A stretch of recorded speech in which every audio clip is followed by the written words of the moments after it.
এবছরে একটা বিয়েবাড়ি পেয়েও একদমই যেতে ইচ্ছা করলো না। হ্যালো এভরিওয়ান, সবাই কেমন আছো? আশা করি তোমরা সবাই খুব ভালো আছো। আমার একটা নতুন ব্লগে তোমাদের সবাইকে স্বাগত। কিছুদিন আগে আমার বাড়ির পাশেই একটা বিয়েবাড়ি ছিল।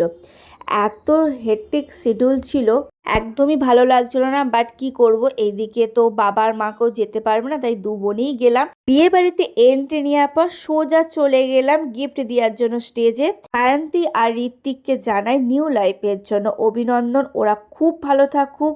টলে এসে ফার্স্ট বেবিকর্ন ট্রাই করলাম, বেশ ভালো লাগলো। এদিকে ভেজ পকোড়া ছিল। যেহেতু অনেকটা রাত হয়ে গেছে, তাই ফুচকার কফি স্কিপ করে চলে এলাম মেন কোর্সে খাওয়ার জন্য। এইদিকে আবার একটা ঘটনা ঘটে গেছে জানো। এইদিকে আমি নন ভেজে কাউন্টারে বসেছিলাম, তারপরে শুনলাম ভেজ কাউন্টার আলাদা হয়েছে। যেহেতু অনেক রাত হয়ে গেছে, তাই আমি একাই ছিলাম মনে হয় ভেজ কাউন্টারে খেতে। ভেজ কাউন্টারে যারা খাবার দেওয়ার দায়িত্বে ছিলেন, তারা কিন্তু আমার প্লেটটা খুব সুন্দর গুছিয়ে দিয়েছিল, যেটা দেখতে আমার বেশ ভালো লেগেছে।